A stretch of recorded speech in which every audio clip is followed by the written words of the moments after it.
पहला सवाल पूछा गया है, किस भारतीय अंतरिक्ष यात्री ने 26 जून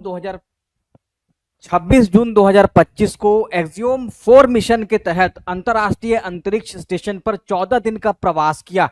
यानी कि 14 दिन तक उन्होंने बिताया है।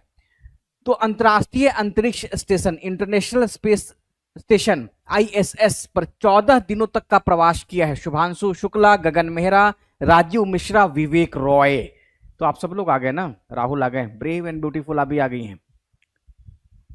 आप सभी लोग जुड़ जाइए, फिर हम लोग क्लास पे डिस्कस कर लेंगे, है ना। करंट अफेयर्स की क्लास है, सूचनाओं का इसमें अंबार रहता है, तो आपको डेली का प्रैक्टिस करना है, थोड़ा थोड़ा समय का। वाहिद हुसैन जुड़ गए हैं, ये आपने बताया है। और कोई प्रयास करेंगे, किसी का गलती तो नहीं हो रहा है? ये बहुत कॉमन, बहुत चालू सवाल है, इसका जो जवाब है वो हर कोई जानता होगा। तो बहुत सिंपल है और मुश्किल से हफ्ते भर पहले भी न्यूज में रहा है। तो आपको कहीं ना कहीं से तो ये न्यूज मिला ही होगा कि इस व्यक्ति ने वो ISS से अभी बिता करके आए हैं। तो आपको पता होगा, बहुत आसान सवाल है और इसका ऑप्शन है ए, सही जवाब है। तो किस भारतीय अंतरिक्ष यात्री ने 26 जून 2025 को एक्सियोम मिशन के तहत अंतरराष्ट्रीय अंतरिक्ष स्टेशन पर 14 दिनों का प्रवास किया? यहाँ पे क्या इंपॉर्टेंट करंट अफेयर्स आपको BPSC PT के लिए ध्यान रखना है, क्योंकि फैक्चुअल डेटा पूछा जाएगा। तो फैक्चुअल में आपको पता चलेगा सबसे पहला कि वो कौन से भारतीय रहे जिन्होंने ISS की यात्रा की, अंतरराष्ट्रीय अंतरिक्ष स्टेशन तक पहुंचे वो। तो शुभांशु शुक्ला, कितने दिनों तक का प्रवास किया उन्होंने? तो 14 दिनों तक का। अब सवाल ये उठता है कि इन्होंने किस अंतरिक्ष एजेंसी के सहयोग से ISS तक का सफर तय किया था, यह भी इंपॉर्टेंट रहेगा। तो शुभांशु शुक्ला को आप इस तरीके से भी याद रखेंगे, मान लीजिए इनका शुभांशु शुक्ला, तो इनके साथ कौन सी जो अंतरिक्ष एजेंसियां थी वो गई थी? तो सबसे पहले नासा हो गया, इसरो का भी सहयोग रहा और स्पेस एक्स का। तो ये 3 अंतरिक्ष एजेंसियों के नाम को भी आपको याद रखना है। इसके अलावे शुभांशु शुक्ला भारत में गगनयान मिशन के भी हिस्सा हैं, तो इस बात को भी आप ध्यान रखेंगे। तो कहीं से भी सवाल पूछा जाए तो आप इसको बना देंगे। और इसके अलावे एक फैक्ट और कि ये भारत में कहां से हैं? तो भारत में ये उत्तर प्रदेश लखनऊ से संबंधित है, लखनऊ से संबंधित है। कई जगह अयोध्या भी लिखा, लखनऊ से आप ध्यान रखेंगे। तो लखनऊ से संबंधित हैं, तो ये सब पॉइंट आप लोग याद रखेंगे। BPSC में इतना ही कुछ पूछा जा सकता है। तो पहले सवाल का मैंने आपको डिस्कशन करा दिया है कि किस भारतीय अंतरिक्ष यात्री ने 26 जून को, तो जून वगैरह याद नहीं रखना है, इसमें बस याद रखिए कि वो भारतीय कौन थे जिन्होंने अंतरिक्ष मिशन ISS की यात्रा की है, अंतरराष्ट्रीय अंतरिक्ष स्टेशन, इंटरनेशनल स्पेस स्टेशन। तो बहुत अच्छा जवाब रहा, शुभांशु शुक्ला। हो गया, सभी लोगों का सही रहा इसमें। लखनऊ, बहुत अच्छा।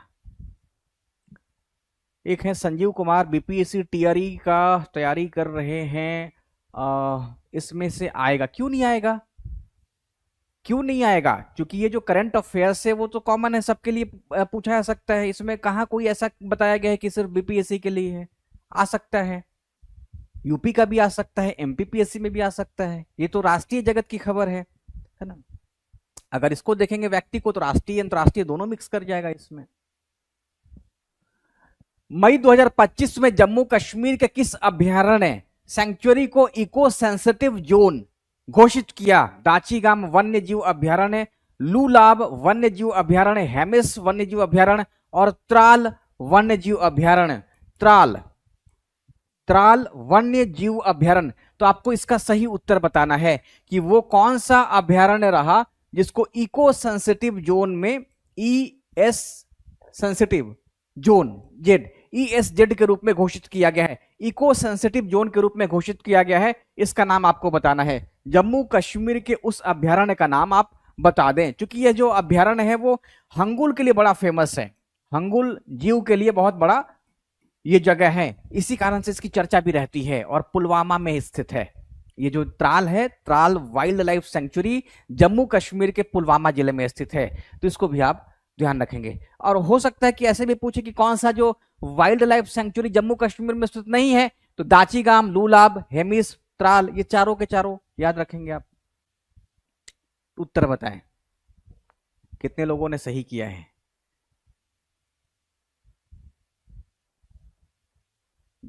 सभी लोग आ गए? टाइमली आए, आ जाइएगा आप लोग। 5 बजे का जो टाइम है वो आप उसको फॉलो करेंगे। कहीं से भी आपको ऐसा नहीं लगे कि 5:30 में स्टार्ट होगा। यूपीएससीआईएस रिजल्ट होगा सर 130 में। अब ये सब आइडिया नहीं है मुझे, कौन से एग्जामिनेशन का आपने 130 बताया है। तो इस मामले में सबका जो कट ऑफ वाला भविष्यवाणी है ना, जो प्रोडिक्शन करते हैं, वो सब फेल हो जाता है। ये सब बहुत बड़ा आप कहिए कि बेकार चीज है, ये फालतू का है। इतना कट ऑफ जाएगा, उतना कट ऑफ जाएगा, चुपचाप तैयारी करिए। एक बार पटी हो जाए तो भी ठीक है, नहीं हो जाए दोबारा मेहनत करें। त्राल, ऑप्शन डी यहाँ पे सही जवाब है। मई 2025 में उपराष्ट्रपति, अब ये हो गए पूर्व पूर्व उपराष्ट्रपति जगदीप धनखड़ ने किस राज्य के राजभवन में आचार्य चरक और ऋषि सुश्रुत की मूर्तियों का अनावरण किया?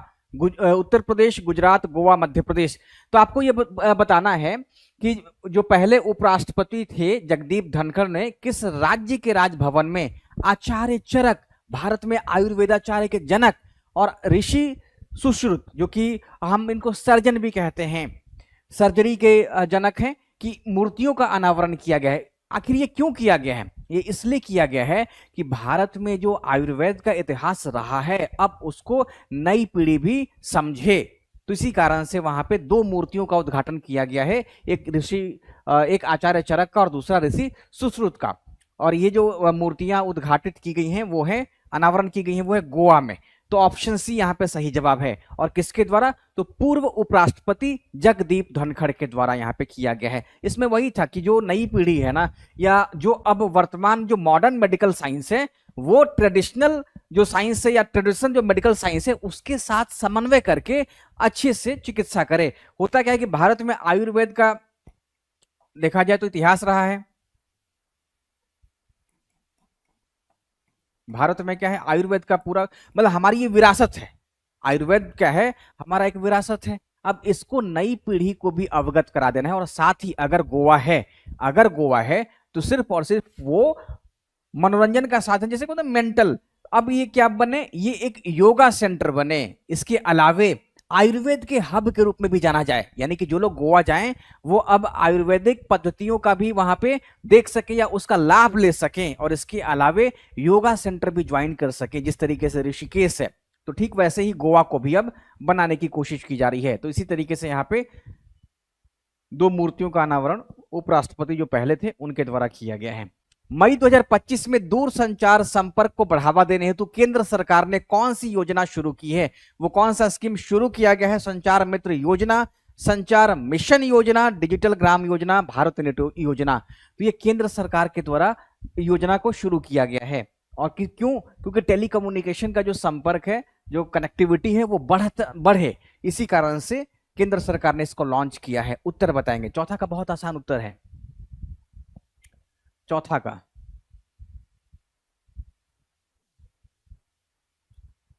गोवा। बहुत बढ़िया, दीपाली का बन गया गोवा। और कोई बनाए? फोर्थ का भारती कुमारी ए, संचार मित्र, बहुत अच्छा जवाब आ गया।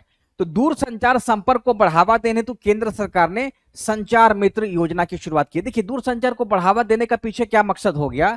एक तो जो शहरी है और एक जो ग्रामीण क्षेत्र है, शहरी और ग्रामीण क्षेत्र में आज भी हम देखें तो एक गैप है, कहीं ना कहीं टेलीकम्युनिकेशन गैप है। तो इस गैप को भरने के लिए भी इस योजना का, इस स्कीम को लॉन्च किया गया है, ताकि इसको कम किया जा सके, इस खाई को पाटा जा सके। अगर सरकार ऐसा नहीं करती है तो इंडिया बनाम भारत के बीच का जो डिस्टेंस है या गैप है वो बढ़ते जाता है। इसी वजह से इसकी शुरुआत कर दी गई है। तो शहरी ग्रामीण हो सकता है, आप इसको भी ध्यान रखेंगे। तो संचार मित्र योजना को शुरू किया गया है। दूर संचार संपर्क को बढ़ावा देने तो केंद्र सरकार ने संचार मित्र योजना की शुरुआत की है। आसान है। तो पहला का जो उत्तर था वो बहुत सिंपल था, शुभांशु शुक्ला थे। दूसरा का एक वन्य जीव अभ्यारण्य आपको याद रखना जिसका नाम त्राल है, चर्चा में रहा है, जम्मू कश्मीर के पुलवामा जिले में स्थित है, जो हंगुल के लिए जाना जाता है। तो इस अभ्यारण्य के नाम को आप याद रखेंगे। उपराष्ट्रपति जो पहले थे उन्होंने गोवा में चरक और सुश्रुत की प्रतिमा का अनावरण किया है। और चौथा संचार मित्र योजना, जो कि दूर संचार कनेक्टिविटी या टेलीकम्युनिकेशन कनेक्टिविटी को बढ़ावा देने के लिए शुरू किया गया। मुझे लगता है कि चारों याद हो गया होगा। अब आप लोग पांचवा बनाइए। 5th नंबर का सवाल पूछा गया है कि देश भर में किस ऐतिहासिक वीरांगना की 300वीं जयंती मनाई गई? रानी लक्ष्मीबाई, अहिल्याबाई होलकर, दुर्गावती, चिन्नम्मा। बहुत महत्वपूर्ण, और खास करके अगर आपको महिला से संबंधित ऐसे लिखना हो तो आप इनके वैल्यूज को लिख सकते हैं। आप लोग इसका उत्तर बनाएंगे, क्योंकि बहुत ही वीरांगना नायिका रही हैं भारत के इतिहास में, जो कि धर्मनिष्ठ, न्यायप्रिय और दया, करुणा, प्रेम, त्याग इत्यादि की मूर्ति भी मानी जाती हैं। तो ये इंदौर की महारानी आज भी हैं, और इंदौर शहर में आपको जगह जगह प्रतिमाएं इनकी दिखाई देंगी।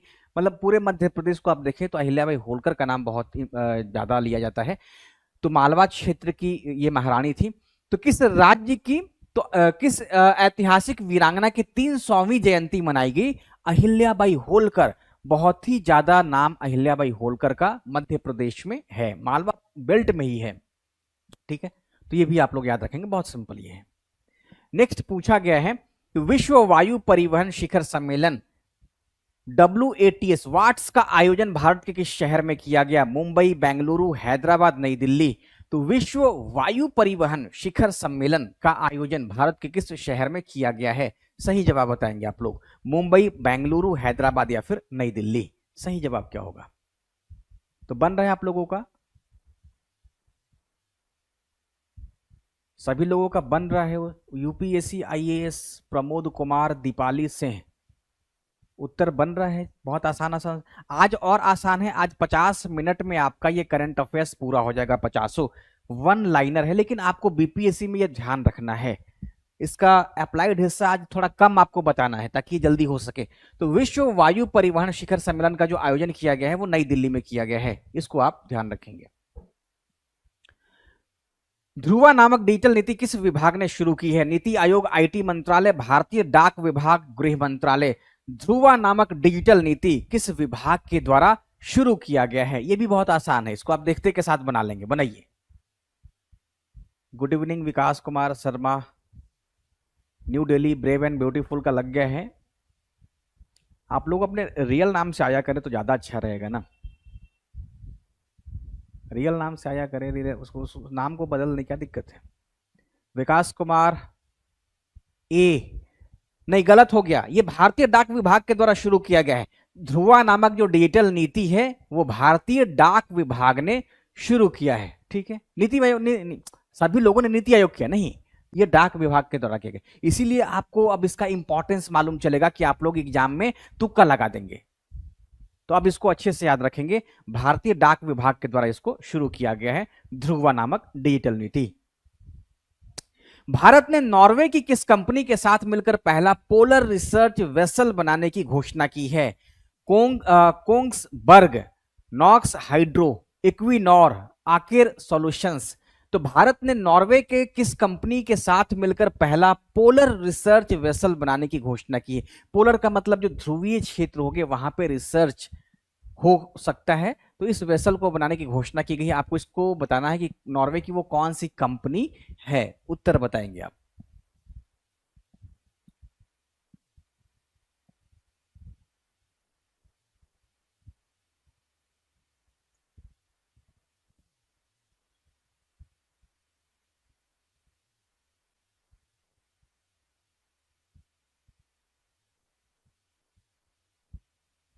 तो इसमें आप लोगों ने ए लगा दिया, इसका उत्तर है कोंग्सबर्ग। ठीक है, तो भारत ने नॉर्वे की किस कंपनी के साथ मिलकर पहला पोलर रिसर्च वेसल बनाने की घोषणा की है? तो कोंग्सबर्ग इस कंपनी का नाम है। इसमें ज्यादा डीप जाने की आवश्यकता नहीं है, बस इतना याद रखेंगे, है ना, कोंग्सबर्ग। नेक्स्ट बनाएंगे आप, पुष्करालु कुंभ का आयोजन किस राज्य में हुआ है? तेलंगाना कालेश्वरम, आंध्र प्रदेश अमरावती, तमिलनाडु रामेश्वरम, कर्नाटक हुबली। तो पुष्करालु कुंभ का आयोजन भारत के किस राज्य में हुआ है? सही जवाब बताएंगे आप। पुष्करालु कुंभ का आयोजन, तो ऐसा बताया गया है कि वहां पे भी, जैसे नॉर्थ इंडिया में क्या हुआ, नॉर्थ इंडिया में कुंभ का आयोजन किया गया लेकिन महाकुंभ था, तो ठीक वैसे ही गोदावरी नदी के पास जो संगम बनता है 3 नदियों का, तो वहां पे पुष्करालु कुंभ का आयोजन किया गया है, और ये जगह है तेलंगाना में कालेश्वरम। तो आप इसको भी याद रखेंगे। जिस तरीके से नॉर्थ इंडिया में इस कुंभ की मान्यता है, ठीक वैसे ही साउथ इंडिया में भी, या आप कहें कि तेलंगाना, आंध्र प्रदेश इत्यादि रीजन में इस कुंभ की मान्यता है। उनका ये मान जैसे धार्मिक संदर्भों से जुड़ा हुआ है, यानी कि धार्मिक संदर्भों का मतलब हो गया कि वहां पे जो वैदिक अनुष्ठान वगैरह होते होंगे ना, तो इसी वजह से बहुत चर्चा। मेरा 12 दिन तक इसका आयोजन किया गया है। तो पुष्करालु कुंभ का आयोजन जो किया गया है वो तेलंगाना में कालेश्वरम में किया गया है, इसको भी आप ध्यान रख लेंगे। 3 जून 2025 को मध्य प्रदेश में पंचमढ़ी वन्य जीव अभयारण्य का जो नाम है वो बदलकर क्या किया गया?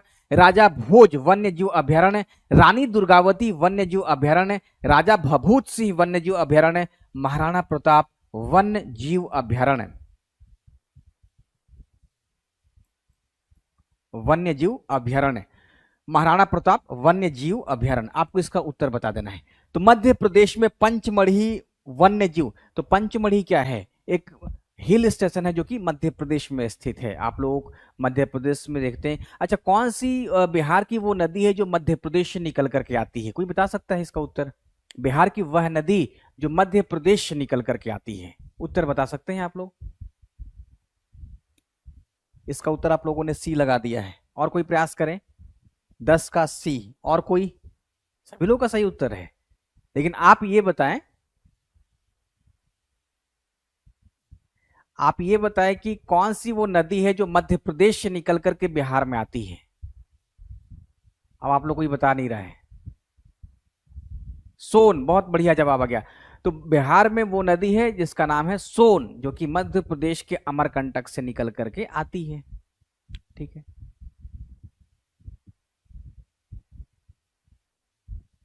चलिए, तो इसका उत्तर हो गया राजा भभूत सिंह वन्य जीव अभयारण्य।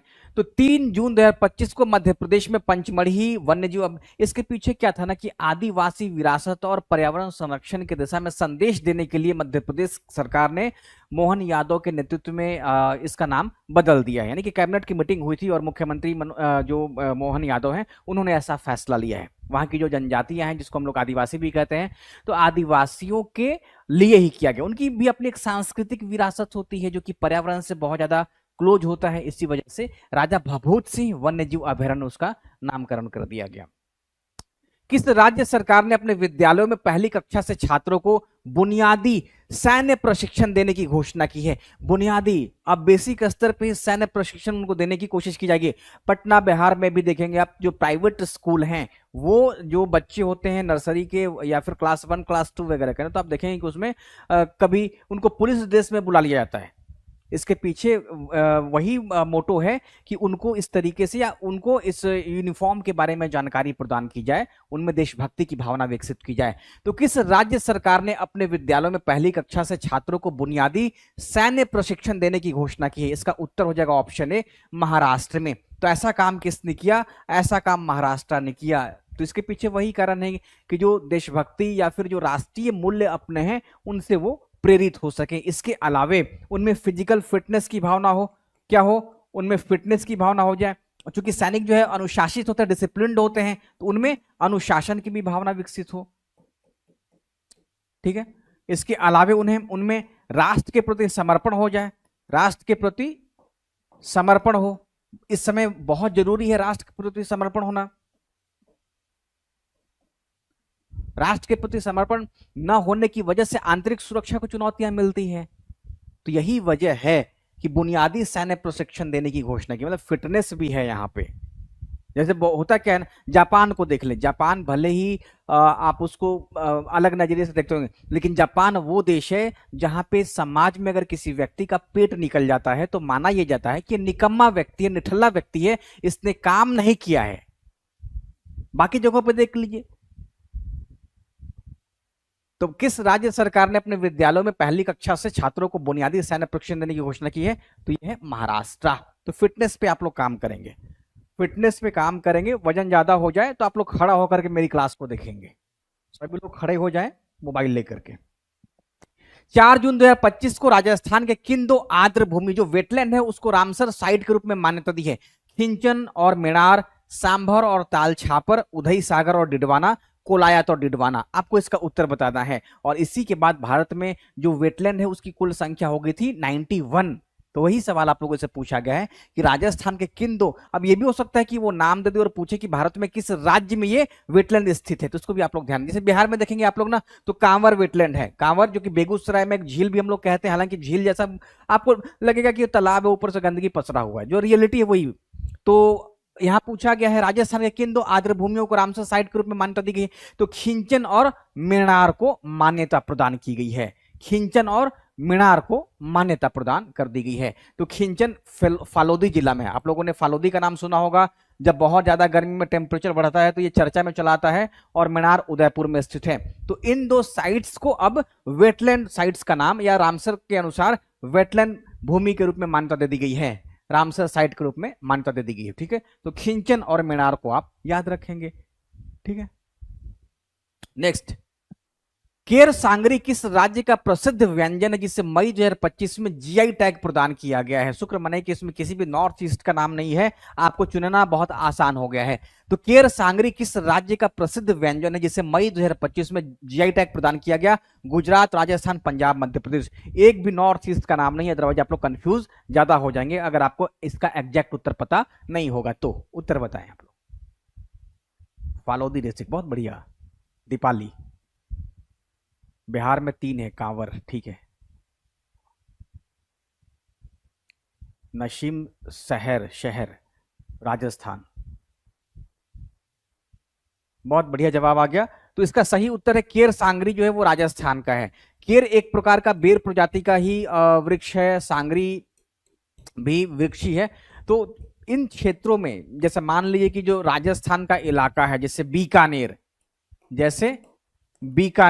जैसे बाड़मेर, जैसे जैसलमेर, तो इन सब जिलों में होता क्या है कि भोजन या खाद्य उपलब्धता एक चुनौती बन जाती है।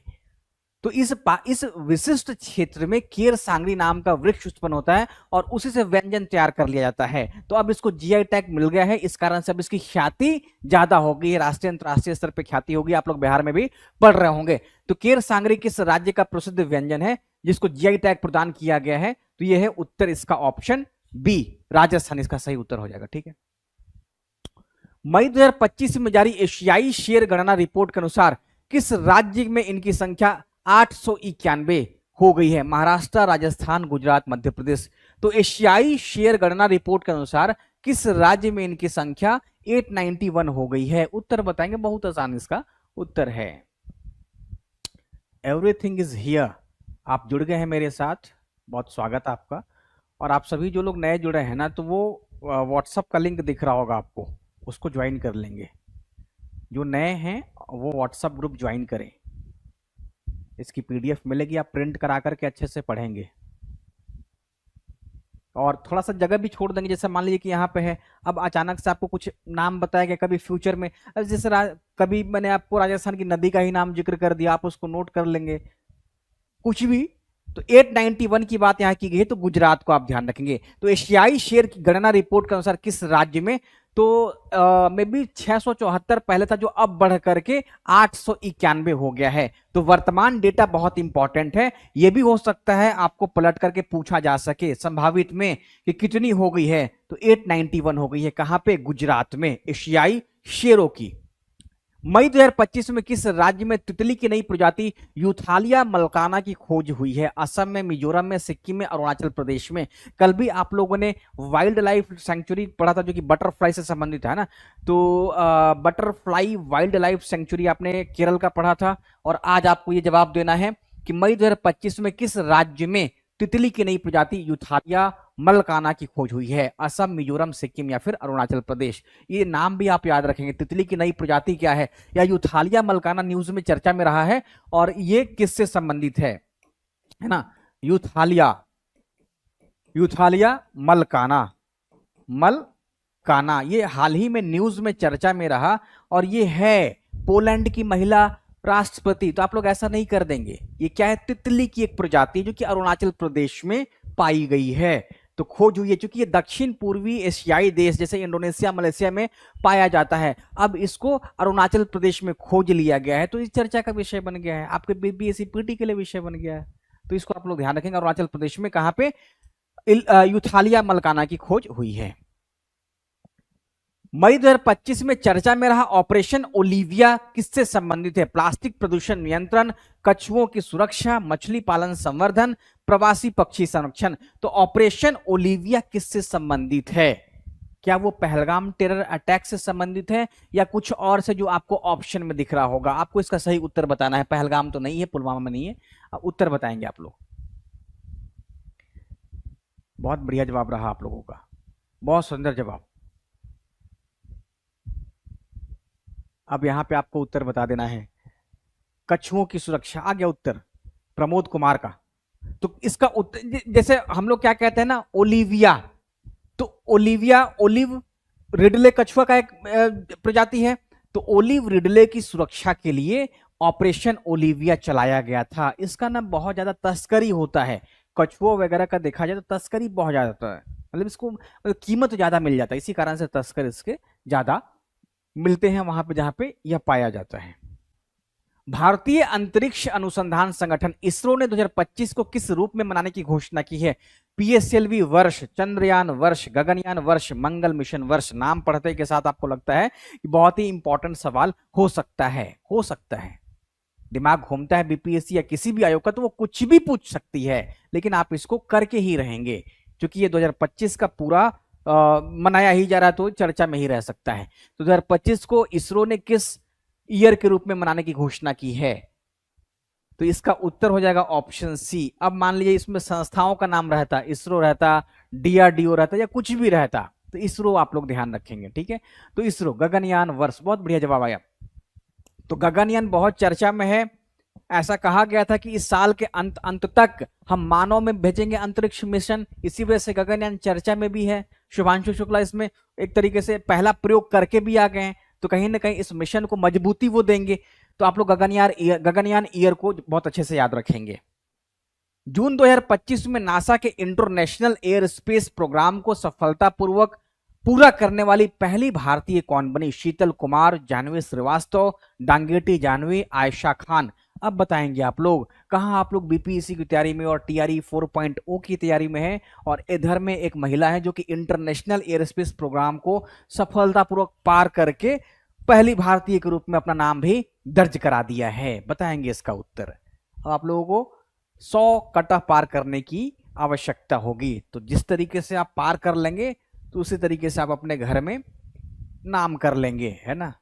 तो उत्तर बताएंगे, डांगेटी जानवी को याद रखेंगे। तो जून 2025 में नासा के इंटरनेशनल एयरस्पेस प्रोग्राम को सफलतापूर्वक पूरा करने वाली पहली जो भारतीय बनी है वो है डांगेटी जानवी। यानी कहने का मतलब ये भी हो गया कि सबसे पहले इनके दिमाग में वो साहस पैदा हुआ होगा, उस साहस के बाद इन्होंने स्टेप लिया होगा, इनको सपोर्ट मिल गया होगा और ये कारनामा कर दी। तो ठीक वैसे ही आपके दिमाग में सबसे पहले बीपीएससी क्वालिफाई करने का विचार आया होगा, आपको हम लोगों का सपोर्ट मिल रहा है, अब आपको पार कर जाना है। अब उसमें किंतु परंतु नहीं होगा, नहीं होगा, पूछेगा नहीं, वो कुछ नहीं। आपको तैयारी करके पहले पीटी देना है, उसके बाद ही फिर देखा जाएगा, ठीक है। तो पहले आप लोग अच्छे से तैयार कर लें, ये भी आपका मिशन ही है, मिशन बीपीएससी। तो डांगेटी जानवी। जून 2025 में किस आईआईटी ने एससी एसटी उम्मीदवारों के लिए पहला विशेष पीएचडी प्रवेश अभियान शुरू किया?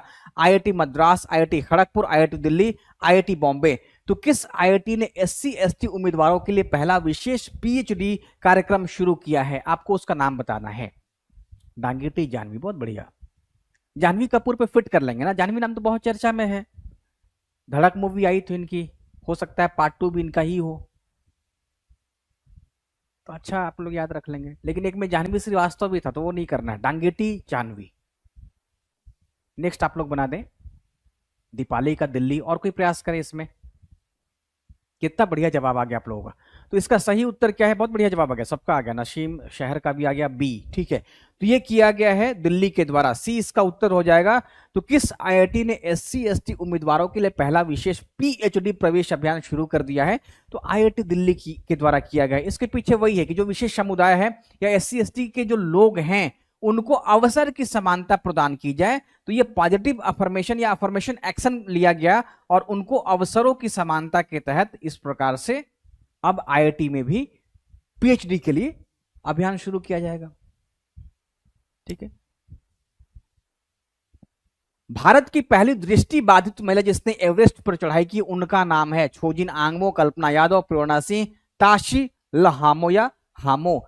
तो भारत की पहली दृष्टि मतलब ब्लाइंड महिला है जिसने एवरेस्ट पर 8 साल जब इनका उम्र था तो इन्होंने अपने दृष्टि खो दिया था। और इस तरीके से अब ये विशेष आप कहें कि अंग वाली महिला या दिव्यांग आप इनको कह सकते हैं। तो पहली दृष्टि बाधित महिला जिसने जिन्होंने जिन्होंने एवरेस्ट पर चढ़ाई की उनका नाम है छोजिन आंगमो, कल्पना यादव, प्रेरणा सिंह, ताशी लामो। तो छोजिन आंगमो को याद रखेंगे, ये हिमाचल प्रदेश के किन्नौर से संबंधित हैं। ये जो महिला हैं या जो लेडी हैं वो हिमाचल प्रदेश के किन्नौर से संबंधित है और उन्होंने 8 साल की उम्र में अपना आंख खो दिया और उसके बाद देखिए इन्होंने क्या कारनामा किया है। तो एवरेस्ट पर भी ये पहुंच गई हैं। इसके अलावा इन्होंने सियाचिन ग्लेशियर को भी फतह किया है। तो सियाचिन पे भी चढ़ाई की है और इसके अलावे वो ग्लेशियर है पहुंची होंगी वहां पे। तो सियाचिन और एवरेस्ट पर भी इन्होंने चढ़ाई की और इस तरीके से भारत की पहली लेकिन विश्व की 5वीं है। गूगल देखेंगे तो आपको गूगल पे विश्व की 5वीं दिखाई देगा, लेकिन भारत की पहली ऐसी महिला जिन्होंने ये कारनामा किया है। आप इनका नाम बहुत अच्छे से याद रखेंगे, ठीक है। मई 2025 में पूर्वोत्तर भारत के किस राज्य में श्रुई लिली महोत्सव मनाया गया? मणिपुर, त्रिपुरा, असम, नागालैंड। ऐसा कारनामा बिहार की महिलाएं क्यों नहीं करती हैं? क्या उनमें एवरेस्ट पे चढ़ने का साहस नहीं है, डर जाती हैं? ये कारनामा हिमाचल प्रदेश की महिला कर रही हैं। या फिर आप लोग जैसे ही बीए पास करते होंगे वैसे ही लूसेंट घटना चक्र उठा करके टीआरई 4.0, बीपीएससी 71st, साहस होना चाहिए।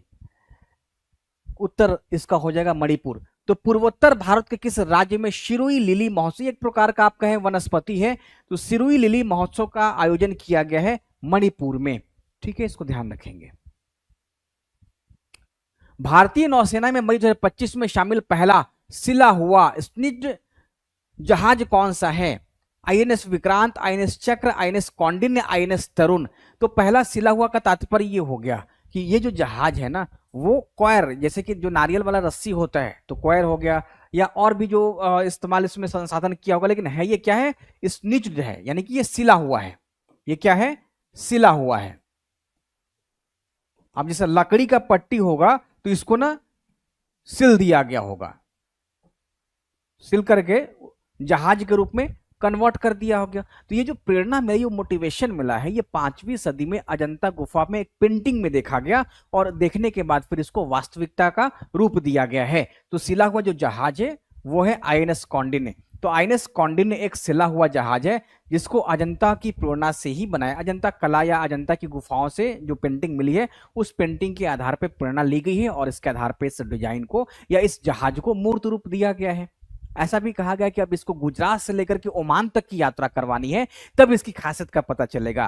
तो कहीं ना कहीं हमारा जो ट्रेडिशनल जो नॉलेज या इंफॉर्मेशन या जो कला था, अब उसको वर्तमान के साथ ऐड या जोड़ करके अब हम लोग इसको देख रहे हैं कि किस तरीके से ये सफल हो सकता है। तो पारंपरिक या प्राचीन ज्ञान को आधुनिक ज्ञान के साथ समायोजन करके अब इसको हम वर्तमान आवश्यकता के अनुरूप ढालने की कोशिश कर रहे हैं। तो आईएनएस कौंडिन्य को अभी आप ध्यान रखेंगे। भारतीय नौसेना ने मई 2025 में शामिल पहला सिला हुआ जहाज आईएनएस कौंडिन्य। उत्तराखंड का वह शहर जहां राज्य का पहला साइकेड गार्डन स्थापित किया गया है? नैनीताल, मसूरी, हल्द्वानी, अल्मोड़ा। तो उत्तराखंड का वह शहर जहां पे साइकेड है ना गार्डन स्थापित किया गया है। तो साइकेड भी वनस्पति है, वो गार्डन स्थापित किया। गार्डन कहने का मतलब क्या है? वहां पे अलग अलग प्रकार की वनस्पतियां, वृक्ष होंगे। तो ये गार्डन स्थापित किया गया है कहां पे? नैनीताल, मसूरी, हल्द्वानी या फिर अल्मोड़ा। सही जवाब क्या है? आईएनएस कौंडिन्य। बहुत बढ़िया।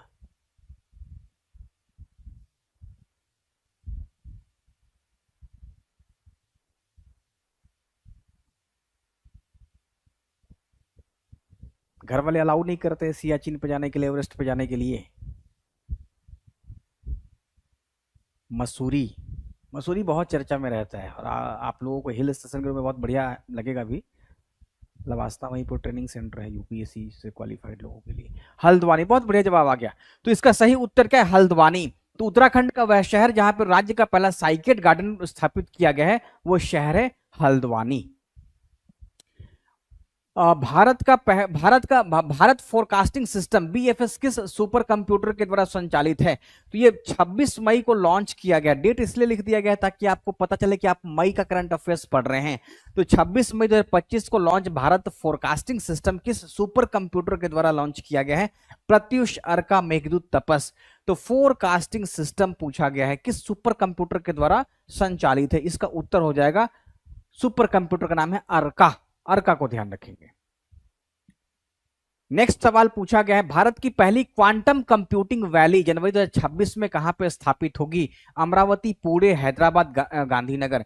तो भारत की पहली क्वांटम कंप्यूटिंग वैली जनवरी 2026 में कहां पे स्थापित होगी?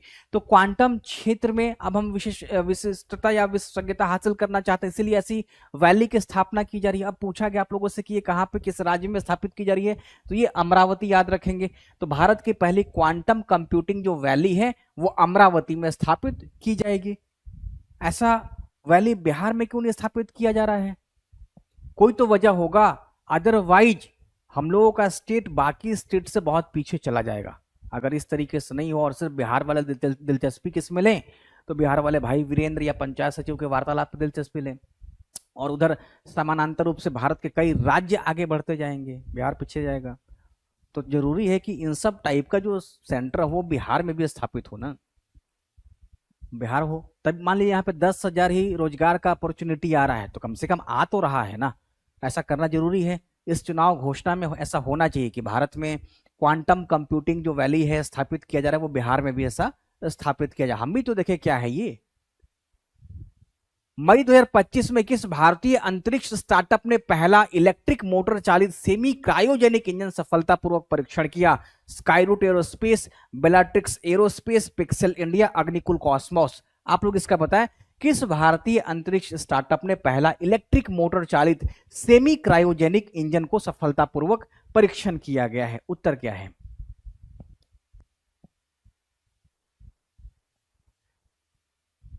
दीपाली लिखते हैं कि बिहार का विकास करना है तो सीएम को चेंज करना होगा। बहुत अच्छा जवाब आ गया। ठीक है, सीएम बदल दिया जाएगा, लेकिन क्या विकास फिर हो जाएगा?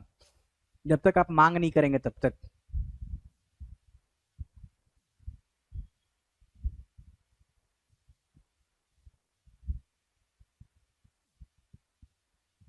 अग्निकुल कॉस्मोस, बहुत बढ़िया जवाब आ गया। इसका उत्तर क्या है? अग्निकुल कॉस्मोस। अग्निकुल कॉस्मोस है क्या? ये एक प्राइवेट स्टार्टअप है जिसका जो आप कहें हेडक्वार्टर या जो कहां पे है, तो चेन्नई की है। ये चेन्नई का एक स्पेस स्टार्टअप कंपनी है, और इसी के द्वारा भारत का पहला इलेक्ट्रिक मोटर चालित सेमी क्रायोजेनिक इंजन का सफलतापूर्वक परीक्षण किया गया है। जैसे आप लोगों ने देखा ना, स्पेस एक्स का नाम सुना, तो स्पेसिक्स कहाँ की है? यूएसए की है। भारत में अग्निकुल कॉस्मोस का नाम लिया जाता है। आप लोग भी एक ऐसा स्टार्ट कर दीजिए। मई 2025 में भारत का वह तीसरा राज्य कौन सा है जिसने अंतरिक्ष उद्योग नीति लागू की है? महाराष्ट्र, तेलंगाना, तमिलनाडु या फिर पंजाब? उत्तर बताएंगे। भारत का वह तीसरा राज्य कौन बना है जिसने अंतरिक्ष उद्योग नीति लागू की है? महाराष्ट्र, तेलंगाना, तमिलनाडु या फिर पंजाब? सही जवाब क्या है? राबेल। गुस्सा क्यों रहेगा आपका? अभी हमने नाम देखा है, कल तक तो आप नहीं थे। राबेल, बहुत अच्छा जवाब आया। आप लोग जवाब दीजिए। राबेल, आज इतने दिनों के बाद आपकी क्लास में एंट्री हुई है ना?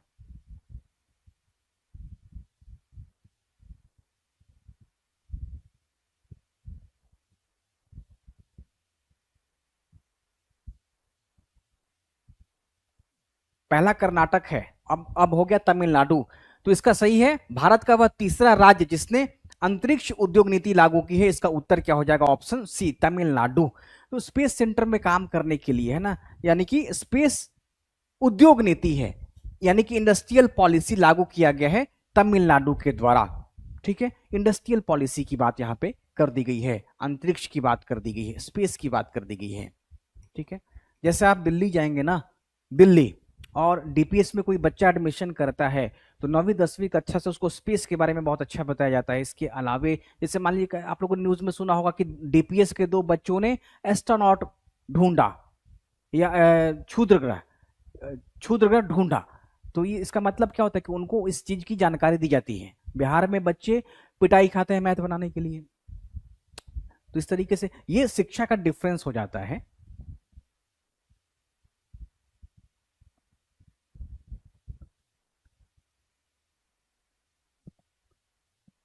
प्रधानमंत्री मोदी ने वर्चुअल रूप से वाइल्ड वैली बायोडायवर्सिटी पार्क का उद्घाटन किस शहर में किया? सूरत, पुणे, अहमदाबाद या फिर इंदौर? सही जवाब बताइए।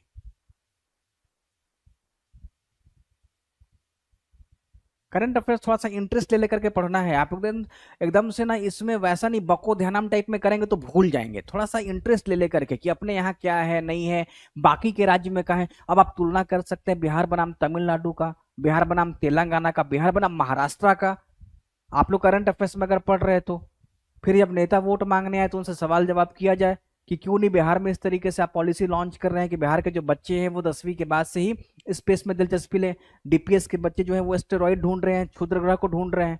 अपने यहाँ के बच्चे क्या करते हैं, फिर वो 11वीं में फिर वो बीपीएससी टीआरई में लग जा रहे हैं। सालों साल परीक्षा लेट चल रही है। इसका उत्तर सूरत।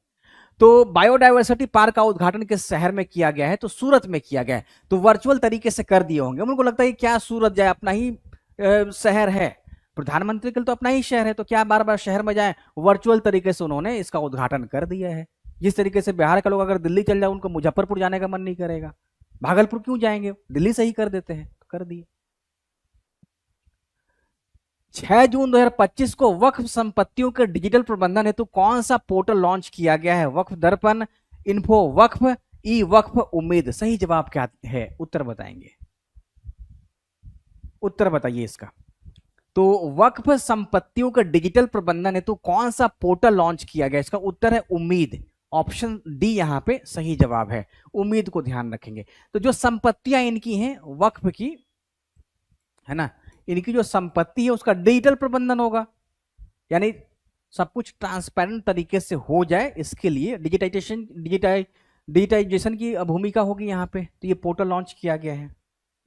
अष्टलक्ष्मी शब्द का प्रयोग प्रधानमंत्री मोदी ने किसके लिए किया है? 8 ऐतिहासिक धरोहरों के लिए, महिला उद्यमियों के लिए, पूर्वोत्तर के 8 राज्यों के लिए, जल स्रोतों की योजना के लिए। तो अष्टलक्ष्मी, अब ये शब्द आप लोग ना मीन्स में इस्तेमाल करेंगे। जब भी नॉर्थ ईस्ट की बात की जाएगी, उत्तर पूर्वी भारतीय राज्यों की बात की जाएगी, तो आप इन राज्यों को सामूहिक रूप से अष्टलक्ष्मी के रूप में भी लिख सकते हैं। इंटरव्यू आए तो बोल भी सकते हैं। तो अष्टलक्ष्मी शब्द का जो प्रयोग किया गया है प्रधानमंत्री ने पूर्वोत्तर के 8 राज्यों के लिए किया है। अब जैसे पूर्वोत्तर में 8 राज्य कौन से हो गए? पहले 7 सिस्टर कहा जाता था, अब इसको अष्टलक्ष्मी कह दिया गया है क्योंकि सिक्किम को शामिल किया गया। तो अरुणाचल प्रदेश, असम, सिक्किम, मणिपुर, नागालैंड, मेघालय, मिजोरम, त्रिपुरा, तो ये 8 राज्य कौन से हो गए? अष्टलक्ष्मी हो गए। ठीक है, 8 स्टेट, बहुत बढ़िया। महिला उद्यमी क्यों हो गया आप लोगों का? वैष्णवी यादव महिला उद्यमी नहीं, गलत हो गया। इसका उत्तर क्या है? पूर्वोत्तर के। अब इसको आप इस शब्द को क्या करेंगे मेंस में, मेंस में जैसे हम कहते हैं 7 सिस्टर, तो 7 सिस्टर में तो सिक्किम शामिल ही नहीं है। 7 सिस्टर में सिक्किम नहीं शामिल है। अब क्या है, 8 हो गए, तो 8 सिस्टर करना पड़ेगा। उससे ज्यादा अच्छा शब्द क्या हो गया? अष्टलक्ष्मी। अष्टलक्ष्मी जब मीन्स आएगा तो मैं आपको बताऊंगा कि इसमें 8 जो उद्योग है उसकी भी बात कर दी गई है। तो 8 उद्योग के लिए भी जाना जाएगा। नेक्स्ट बनाएंगे आप लोग, पूर्वोत्तर भारत का वह राजधानी शहर कौन सा है जो हाल ही में रेलवे नेटवर्क से जुड़ा? कोहिमा, आइजॉल, अगरतला, ईटानगर। तो उस राजधानी का नाम बता जहां पहली बार रेलवे सर्विस की शुरुआत कर दी गई है। आपको इसका उत्तर बताना है। वैष्णवी यादव, सब गलत हो रहा है, सब पहली बार। बहुत अच्छा है, गलत होगा तभी आप अच्छे से सीख पाएंगी, है ना। गलत होना बहुत जरूरी है, अच्छा करने के लिए गलत होना जरूरी है, तभी मेहनत करने की मोटिवेशन आपको आएगी। उत्तर इसका है ऑप्शन बी, आइजॉल। आइजॉल, ठीक है। तो मिजोरम की राजधानी आइजॉल में पहली बार रेल सर्विस की शुरुआत कर दी गई है, यानी कि अब वो रेलवे नेटवर्क से जुड़ गया है। ठीक। भारत की पहली जीन एडिटेड भेड़ किस विश्वविद्यालय ने विकसित की है? कश्मीर विश्वविद्यालय, पंतनगर कृषि विश्वविद्यालय, पंजाब कृषि विश्वविद्यालय, Govind Vallabh Pant university and technology. तो भारत की पहली जीन एडिटेड भेड़ किस विश्वविद्यालय ने विकसित की है? Kashmir, Pantnagar, Punjab, Govind Vallabh Pant university and technology. उत्तर बताएंगे आप लोग इसका। सही जवाब क्या है? तो इसका उत्तर है कश्मीर। बहुत बढ़िया जवाब। तो इसका उत्तर क्या हो जाएगा? कश्मीर विश्वविद्यालय के द्वारा पहली बार जीन एडिटेड भेड़ विकसित किया गया है। सही जवाब ऑप्शन ए। विद्या शक्ति योजना किस राज्य में धीमे सीखने वाले छात्रों के लिए शुरू की गई है? तेलंगाना, आंध्र प्रदेश, कर्नाटक, उड़ीसा। तो विद्या शक्ति योजना किस राज्य में धीमे सीखने, जो बच्चे स्लो होते हैं या स्लो सीखते हैं, तो उनके लिए इस विद्या शक्ति की शुरुआत कर दी गई ताकि वो सीखने में थोड़े और ज्यादा इंटरेस्टेड हो सके, उनमें तेजी लाई जा सके। तो इसीलिए विद्या शक्ति योजना की शुरुआत कर दी गई है। आपको बताना है भारत का वो राज्य कौन सा है जिसने इसको भी समझा है। बताएंगे उत्तर। तेलंगाना गलत हो गया। तूफान एक्सप्रेस जुड़ गए हैं। Brave and beauty Uttar Pradesh गलत हो गया। आंध्र प्रदेश, आंध्र प्रदेश के द्वारा शुरू किया गया। ठीक है, तेलंगाना आप लोगों ने लगा दिया है, बहुत ज्यादा लोगों ने तेलंगाना, आंध्र प्रदेश का शुरू किया गया। ऑप्शन इसका हो जाएगा बी, आंध्र प्रदेश। तो विद्या शक्ति योजना किस राज्य में धीमे सीखने वाले छात्रों के लिए शुरू किया गया है? तो सबसे पहले छात्रों की, चाहे वो बच्चा ही क्यों ना हो, उनकी इस समस्या को समझा किसने? आंध्र प्रदेश ने। और बिहार जैसे राज्यों में देखेंगे जहां पे प्रतिभाएं बहुत ज्यादा होती हैं, वहां पे ऐसे छात्रों के लिए भोंदू शब्द का इस्तेमाल कर देते हैं, उनको डाउन करने की कोशिश की जाती है, या तो बोका कह देते हैं जो टीचर होते हैं। लोकल वाले तो अपने शब्द के लिए कुख्यात रहते हैं, कुछ भी बोल सकते हैं, पिटाई भी कर देते हैं, लेकिन इनको वैज्ञानिक तरीके से ट्रीट करना पड़ेगा। इसीलिए ऐसी स्कीम की शुरुआत आंध्र प्रदेश के द्वारा कर दी गई है, यानी कि उस बच्चे को भी समझा जाए जो सीखने में थोड़ा सा स्लो है। स्टार्टिंग में स्लो हो सकता है कि फिर फास्ट हो जाए। शुरुआत सबकी अलग अलग हो सकती है और अंत हो सकता है कि जिसकी शुरुआत अच्छी हुई हो, किसी का अंत उससे भी अच्छा हो सकता है। तो इसीलिए विद्या शक्ति योजना को आप ध्यान रखेंगे। ठीक है,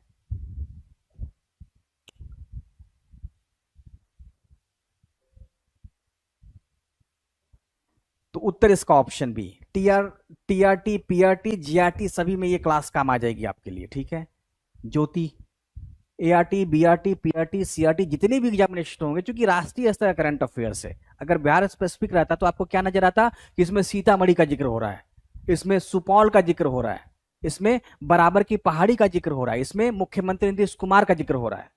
लेकिन यहां पे क्या जिक्र हो रहा है? यहां पे आंध्र प्रदेश, महाराष्ट्र, केंद्र सरकार। इसका मतलब क्या हो गया कि भारत में होने वाले किसी भी एग्जामिनेशन के लिए ये करंट अफेयर्स इंपॉर्टेंट रहेगा।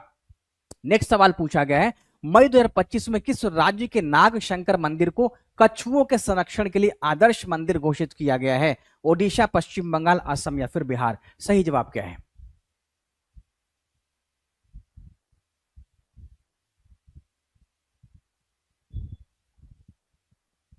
आप लोग सब लोग ना व्हाट्सअप को ज्वाइन कर लें, जो वहां पे आपको लिंक दिख रहा होगा, व्हाट्सअप ज्वाइन कर लें, फिर आपको इसका पीडीएफ भी मिल जाएगा, तो रिवीजन करने में आसानी हो जाएगी आपको, या फिर आप कॉपी पे भी उतार सकते हैं।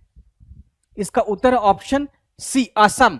तो किस राज्य के नागशंकर मंदिर को कछुओं के संरक्षण के लिए आदर्श मंदिर घोषित किया गया है? तो असम को घोषित किया गया है। ऑप्शन सी यहां पे सही जवाब है। उत्तराखंड के किस जिले में पंचशूल पल्स सामुदायिक रेडियो स्टेशन का उद्घाटन किया गया है? चंपावत, उत्तरकाशी, टिहरी या फिर पिथौरागढ़। तो पंचशूल पल्स सामुदायिक रेडियो स्टेशन का उद्घाटन, सामुदायिक का मतलब सारे समुदाय के लोग एक दूसरे को समझ सके, हो सकता है किसी का ओपिनियन किसी टॉपिक पे अलग हो, वो आपस में संवाद कर सके, तो एक सामुदायिक रेडियो स्टेशन की शुरुआत कर दी गई है। इसका उत्तर बताना है। सही जवाब इसका ऑप्शन डी, उत्तराखंड के पिथौरागढ़ में किया गया है। ध्यान रखेंगे 35वें का डी। हाल ही में भारत की वायु सुरक्षा को मजबूत करने के उद्देश्य से प्रोजेक्ट कुश किसके नेतृत्व में शुरू किया गया है? डीआरडीओ, इसरो, हाल या फिर भारतीय वायुसेना।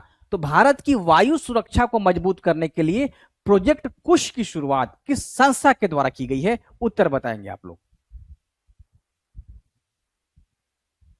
नहीं गलत होगा।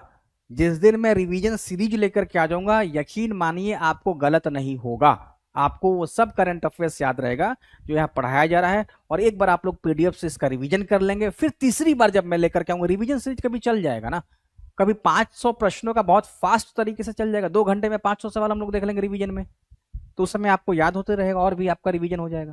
तो इसका उत्तर हो जाएगा डीआरडीओ। आप लोग इसको इसरो नहीं करेंगे। तो हाल ही में भारत की वायु सुरक्षा को मजबूत करने के उद्देश्य से प्रोजेक्ट कुश जो शुरू किया गया है, डीआरडीओ के द्वारा शुरू किया गया है। डीआरडीओ ध्यान रखना है। जैसे भारत में क्या है, कोई भी आप देखेंगे ना कि जो स्पेस प्रोग्राम होता है, कोई भी अंतरिक्ष से जुड़ा कार्यक्रम होता है, वो सब कौन सी संस्था करती है? इसरो करती है।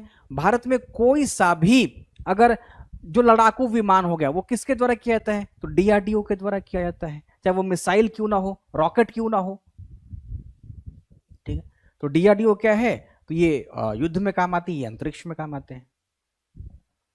6 मई 2025 को किस नाम से भारत के पहले ट्रांस मीडिया मनोरंजन की शहर की घोषणा की गई है? Innovation town, DG world, art city, creator land.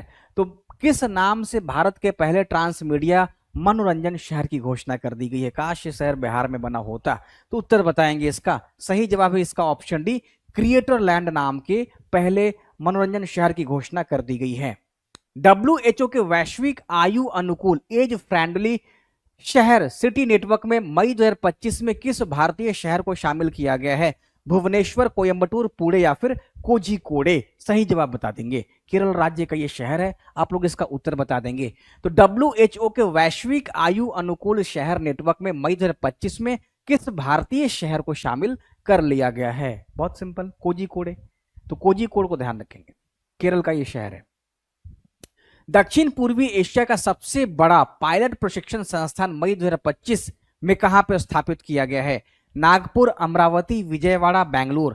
तो सबसे बड़ा पायलट प्रशिक्षण यानी कि पायलट ट्रेनिंग इंस्टीट्यूट की स्थापना कहां पे की गई है? और दक्षिण पूर्वी एशिया का सबसे बड़ा ये संस्था या ट्रेनिंग सेंटर हो जाएगा, ये बिहार में स्थापित होना चाहिए। जब भी नेता आएंगे वोट मांगने के लिए तो आपको ऐसी डिमांड पूरी करनी मतलब मांगनी होगी।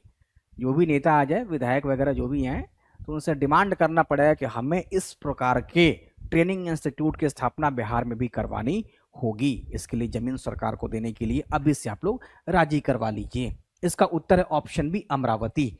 अमरावती में ऐसी संस्था का स्थापना, तो ये अमरावती महाराष्ट्र का है, ये महाराष्ट्र का है, एक आंध्र प्रदेश की भी है लेकिन ये महाराष्ट्र की है। हाल ही में किसके द्वारा लाइसेंस प्राप्त स्टाम्प विक्रेताओं को लोक सेवा घोषित किया गया? विधि आयोग, राष्ट्रपति सचिवालय, सर्वोच्च न्यायालय, वित्त मंत्रालय। तो किसके द्वारा लाइसेंस प्राप्त स्टाम्प विक्रेताओं को सिविल सेवक, लोक सेवक घोषित किया गया है? विधि आयोग, राष्ट्रपति सचिवालय, सर्वोच्च न्यायालय, फिर वित्त मंत्रालय। ये करप्शन कर रहे थे, इसी वजह से सुप्रीम कोर्ट ने कहा कि इनको हम लोक सेवक का दर्जा देते हैं ताकि इनके खिलाफ जांच भी की जा सके। तो लोक सेवक का नाम जो संस्था है वो है सर्वोच्च न्यायालय। सुप्रीम कोर्ट के द्वारा ऐसा आदेश दिया गया, घोषणा की गई कि जो लाइसेंस प्राप्त स्टाम्प विक्रेता हैं वो लोक सेवक हैं। लोक सेवक का मतलब लोगों की सेवा करने वाले व्यक्ति। भारत का पहला उथले पानी का पनडुब्बी शैलो है ना, उथले पानी का पनडुब्बी, तो शैलो पनडुब्बी रोधी युद्धपोत कौन सा है जिसने मई 2025 में नौसेना में शामिल किया गया है? तो इंडियन नेवी में शामिल कर दिया गया है भारत का पहले उथले पानी का पनडुब्बी। तो शैलो वाटर पनडुब्बी इसमें आपको उत्तर बता देना है। सुप्रीम कोर्ट, बहुत बढ़िया जवाब, सर्वोच्च न्यायालय वैष्णवी का। INS अरनाला, बहुत बढ़िया जवाब आ गया। इसका उत्तर आ गया ऑप्शन ए, INS अरनाला। तो INS अरनाला क्या है? तो एक ऐसी पनडुब्बी है जो उथले पानी में भी काम करेगी। तो भारत का पहला उथले पानी का मतलब क्या होगा? जैसे जहां पे शैलो है, जो बहुत गहरा नहीं है, छिछला है ना, छिछला है। तो अब इसमें भी एक युद्धपोत आ गया INS अरनाला। तो INS अरनाला को आप ध्यान रखेंगे। एक होगा गहरे पानी का, तो ये गहरे पानी नहीं बल्कि उथले पानी का ही ये है। हाल ही में जम्मू कश्मीर में आतंकवादियों के सफाई के लिए कौन सा ऑपरेशन शुरू किया गया? ऑपरेशन सर्ज, ऑपरेशन नादेर, ऑपरेशन विक्रांत, ऑपरेशन त्रिशूल। सही जवाब बता दीजिएगा।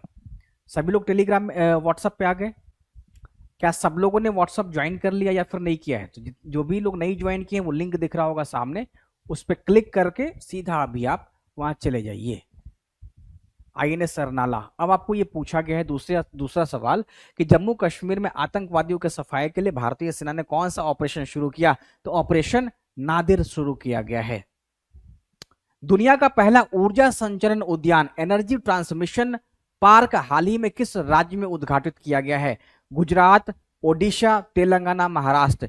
तो दुनिया का पहला ऊर्जा संचरण उद्यान एनर्जी ट्रांसमिशन पार्क हाल ही में किस राज्य में उद्घाटित किया गया है? सही जवाब बता दीजिए। त्रिशूल गलत हो गया आप लोगों का, ऑपरेशन नादिर सही रहा। ऑपरेशन नादिर, बहुत बढ़िया जवाब आ गया।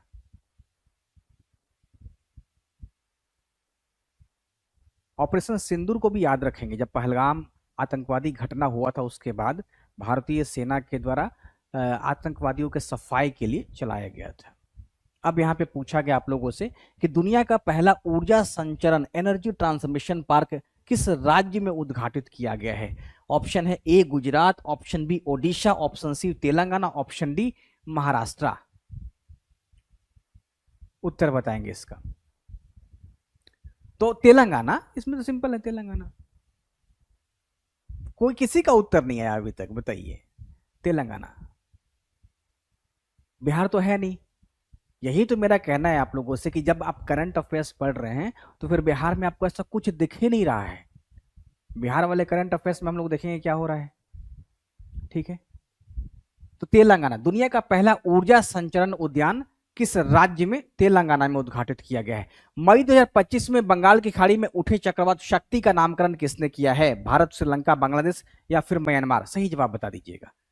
पूछा गया आप लोगों से मई 2025 में बंगाल की खाड़ी में उठे चक्रवात शक्ति का नामकरण, तो भारतीय उपमहाद्वीप में जो चक्रवात उठता है उसमें इस बार किस देश ने उसका नाम दिया है, वही आपसे सवाल पूछा गया है। उत्तर बताएंगे। तो श्रीलंका, सब लोगों ने तेलंगाना किया, बहुत बढ़िया जवाब आ गया। तो इसका उत्तर है option B, Sri Lanka. Option B सही जवाब है।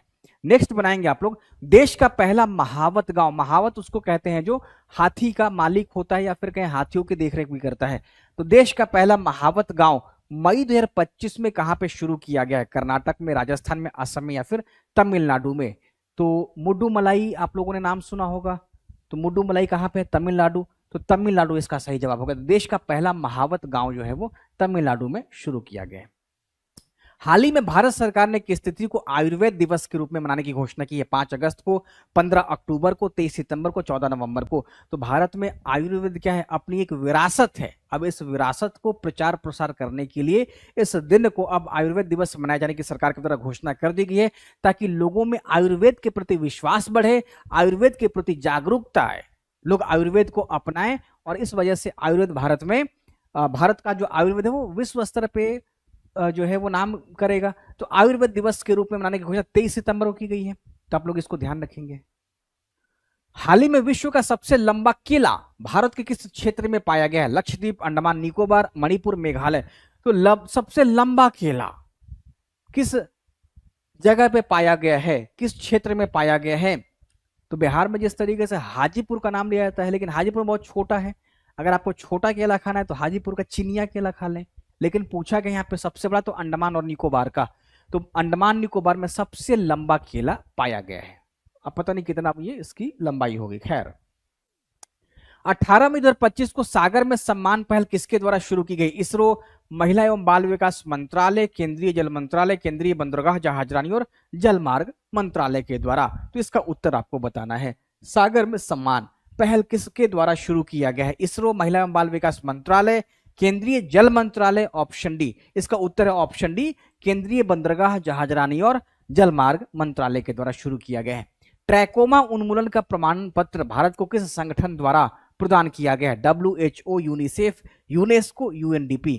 तो ट्रैकोमा उन्मूलन का प्रमाण पत्र भारत को किस संगठन के द्वारा प्रदान किया गया? मतलब उन्मूलन किया जा चुका होगा जो भी रहे, तो ट्रैकोमा उन्मूलन का प्रमाण पत्र प्रदान किया गया इस संस्था के द्वारा।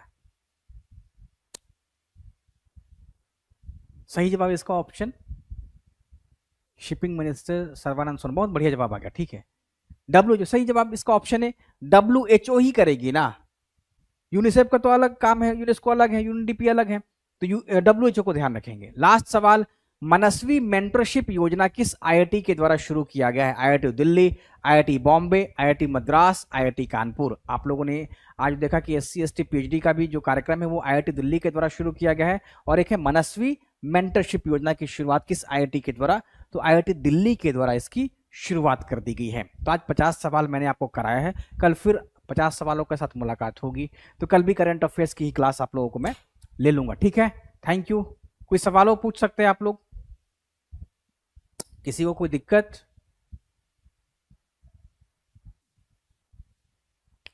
सब लोग व्हाट्सअप को ज्वाइन कर लेंगे, जो अभी लाइव कमेंट में चल रहा है ना, लाइव कमेंट में, तो उस कमेंट को ज्वाइन कर लें आप।